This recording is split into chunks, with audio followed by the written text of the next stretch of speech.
Welcome, welcome to another show where we discuss the happenings of the day. This evening we're doing the weekend roundup and where we look at some of the issues that have arisen over the past week. Now, the week started off in its usual fashion with the public sector wage negotiation problems with the government and the public sector workers. We also heard of a young 8-year-old boy that hanged himself. I'm still wondering about that. The question have to be asked. What could have precipitated a little child to hang himself like that? And it's so sad to see so many of our young children being abused and now apparently taking their own lives. It doesn't augur well for our future. Also, we had the Minister of Finance and the chair of EPOC saying that Jamaica, from all indications, will pass another IMF test. Yes, and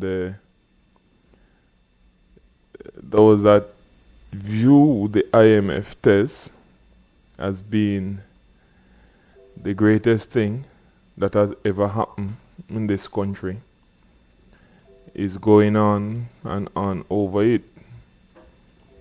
But the central argument here, the thing that must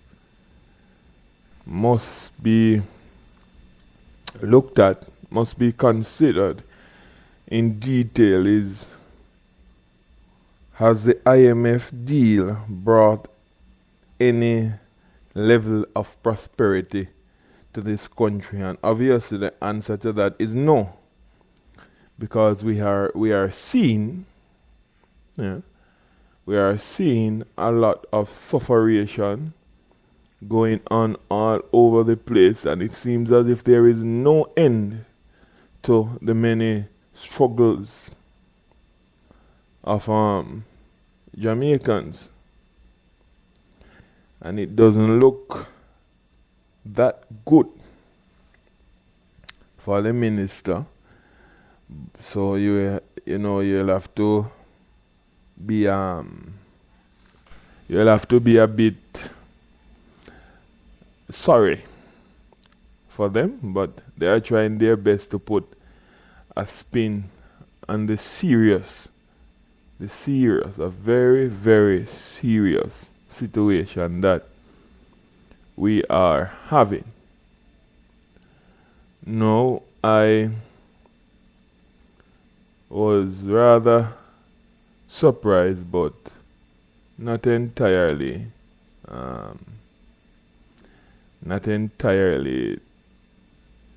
bemused. But it was worth hearing the explanation put forward by the EPOC gentleman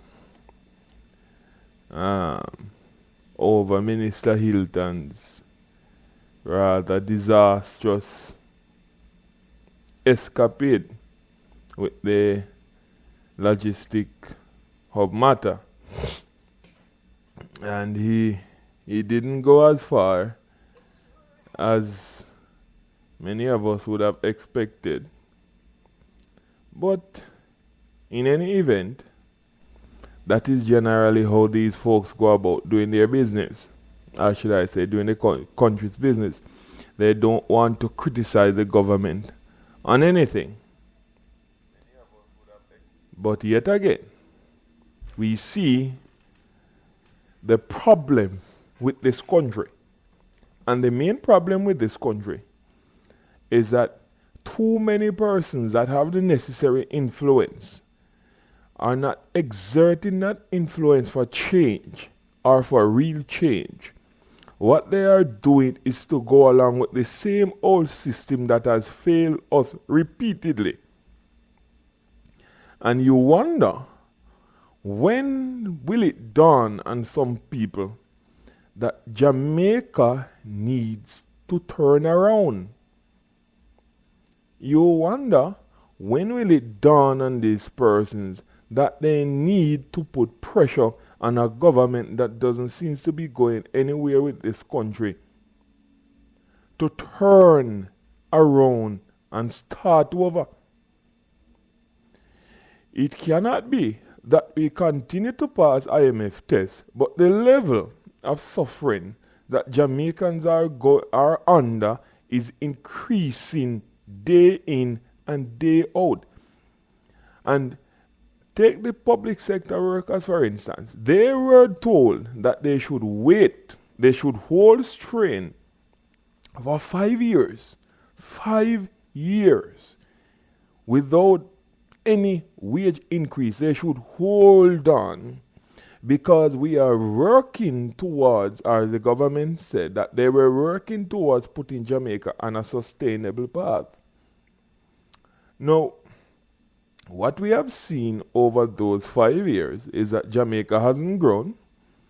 The country hasn't experienced any expansion in economic activities. What we have seen is that the dollar went on a free fall. Yeah, the dollar went on a free fall. Costs went up all over the place. Right? Costs went up all over the place.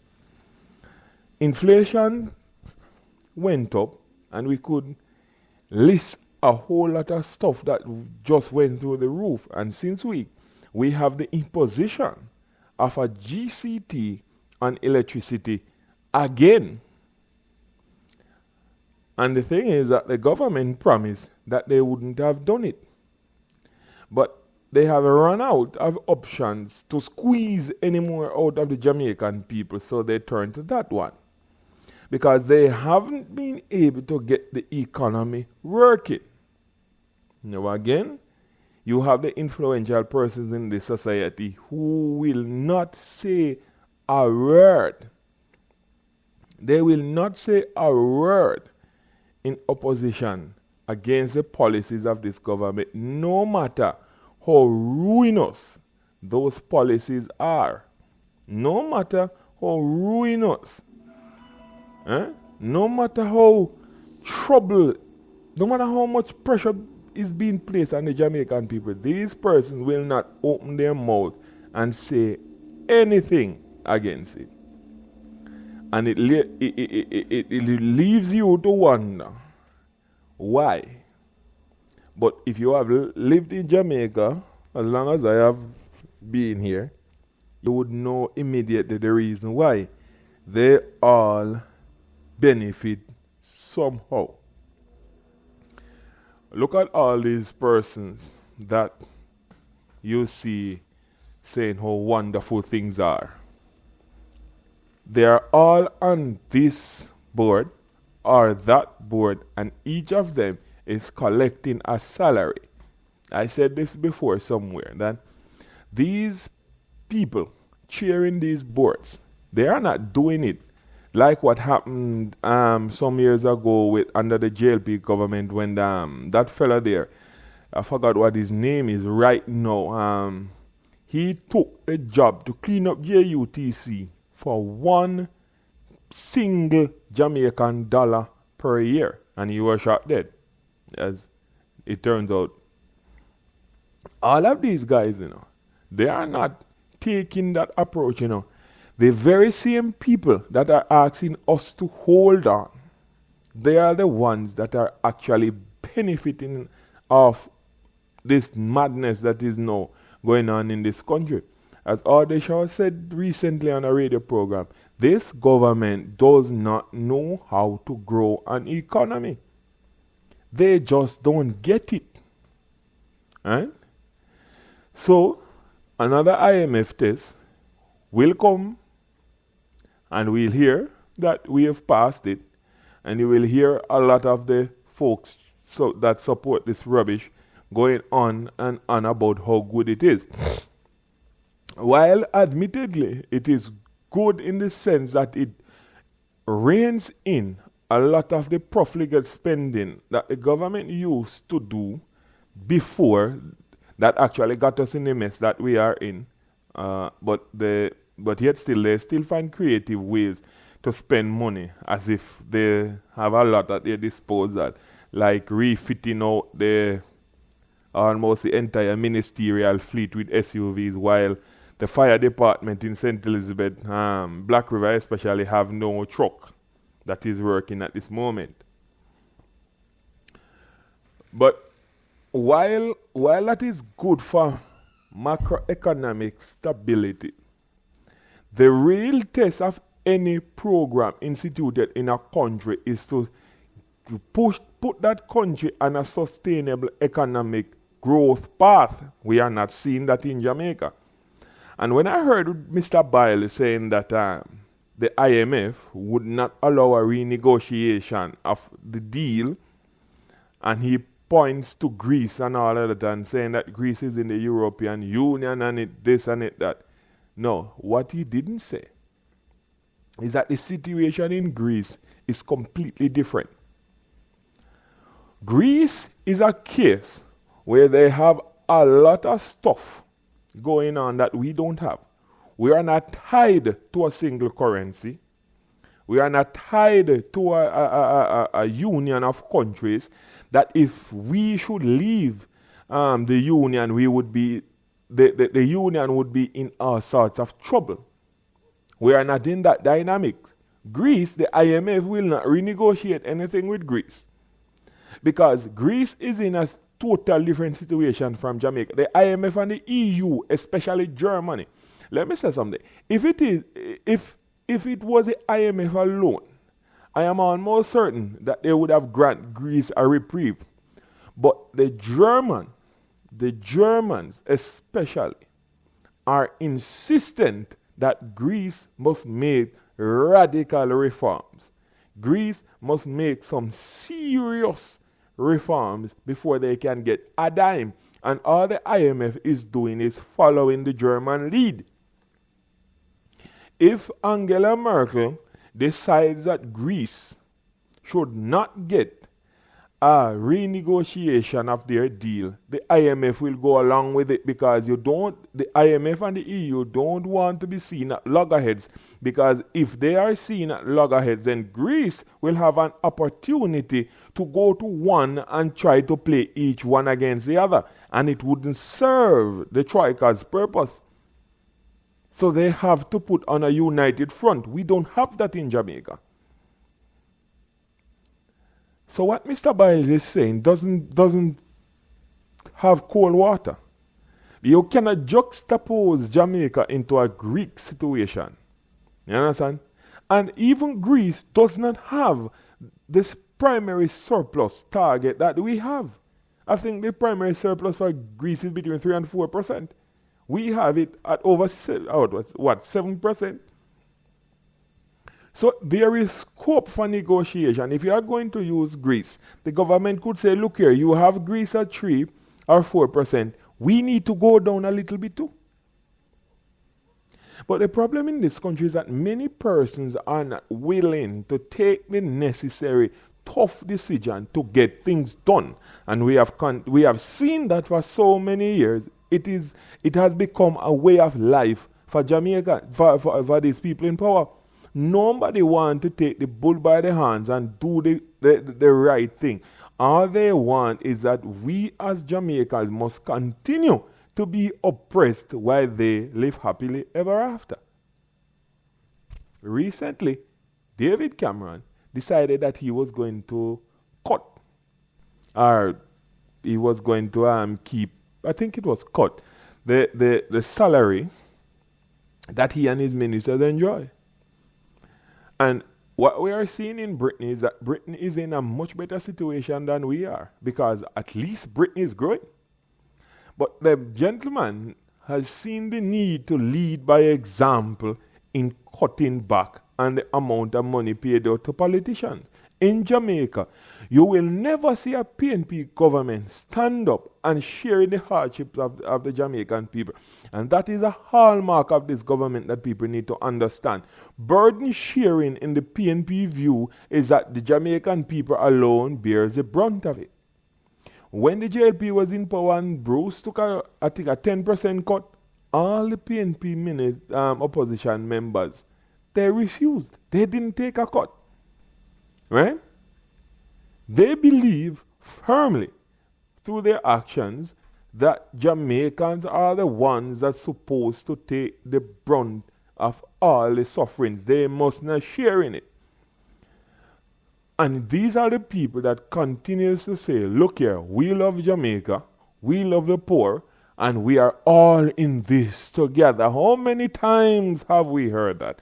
How many times have we heard the phrase coming out of the Prime Minister's mouth that we are in this together? But yet still, we do not see the demonstration anywhere that we are in the equal sharing of misery, to take a quote out of Winston Churchill's book on socialism. We do not see that equal sharing of misery. The sharing of misery is on the backs of the Jamaican people alone, especially the public sector workers. And it is beyond comprehension when I hear people talking about we are going to have 10,000 and 15,000 persons being cut from the public sector. Look here, that is just a scare tactics, and the public sector workers must understand that. Any government that cuts the public service in this country will never see back power again. One of the reasons why the JLP lost last election was this argument about bitter medicine and a statement by a certain politician from the Labour Party that said we are going to deal with them, the public sector workers, when we return to power. And I felt then, and I still do, that you do not threaten the public sector in this country and get away with it. You don't do that. And I've been looking at it from this perspective. What part of the public sector is the government going to cut? Firstly, you can't cut the police force. Because if you cut the police force, we'll be in worse trouble than we are right now. They actually need more police to police this country. You can't cut the teachers, because we don't have sufficient teachers, and a lot of them are leaving this country as soon as they get the opportunity. You can't cut the health sector, because the health sector is under severe strain. We don't have enough. You can't cut the fire service either. So we are the only area that they could cut is JIS, because right now they serve very little purpose. They could cut JIS. They could cut the consultants, the army of consultants within the ministries. They could cut the amount of supervisors that they have. They could also cut the size of the cabinet. Those are the only 4 places I see where any cuts could be made. Because if you cut the public sector, the government run the risk of further economic problems, because the public sector right now is a government get the largest share of PAYE from the public sector. The taxes that are levied on this country are borne primarily by the public sector workers. So if the government should cut the public sector, what would happen is that you're cutting off your, let me see, what old people used to say, you're cutting off your nose, or something to that effect. What the government would do is literally cutting off their nose and expecting to breathe from somewhere else, probably their extremities.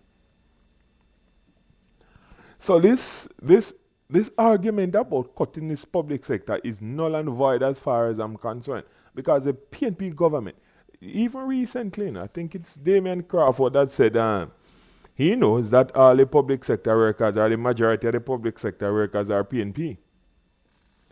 And he might not, well, for me, he's substantially spot on, because this government has been propped up from time to time with via the public sector, Because remember when the JLP was in power, they came after Audley Shaw, right?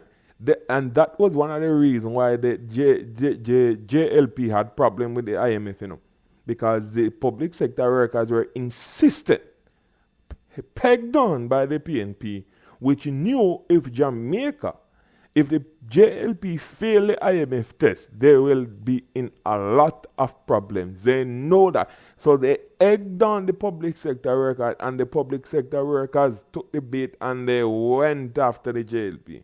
Now what is happening is that we are seeing the very same thing happening now, because the public sector workers have realized that the living standard that they were used to have deteriorated substantially, and hungry and love for party don't work.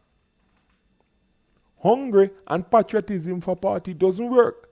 As a matter of fact, hungry and patriotism for our country doesn't work one bit.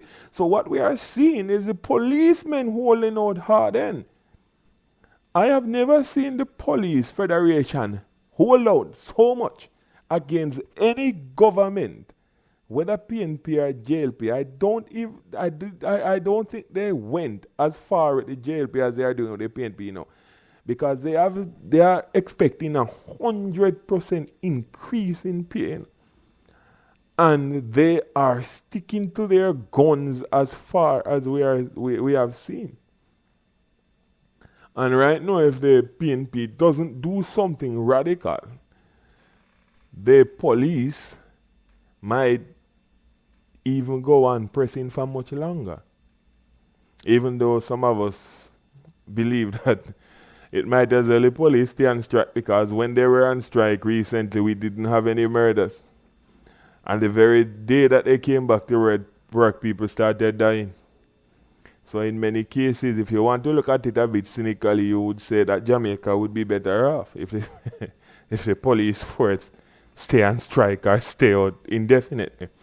And that leads to a more serious point, With the army being deployed around this country, things are much, much quieter than when the police was out.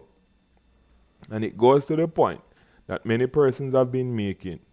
The army drives fear in the hearts of many, many gunmen, many, many criminals. But it also inspires confidence and awe in the minds of law-abiding Jamaicans. And that is a point that we cannot miss. Jamaicans look at the army in a much better light than they do the police force, because they believe that the army can be trusted. Now, there's another story that is of great importance, and that is the Jamaica Labour Party prosperity meetings. From all indication, the one that was held recently was really well attended. It seems to have invigorate a lot of energy and sort of reinvigorate a lot of hope. And the funny thing about it is that it seems to have gone on so well that there were few dissenting views being presented anywhere, and we know the persons, we know their political affiliations, so we expect it from them. But it really seems to have gone very well, because there is not much discussion on the way of bad press. Now, this is something that the JLP can turn to its advantage, and many persons are now looking at Mr. Holness as being somewhat of a very good PM in waiting. Because what he's articulating rather clearly is a vision, and the vision is rather simple: taking Jamaica from poverty to prosperity.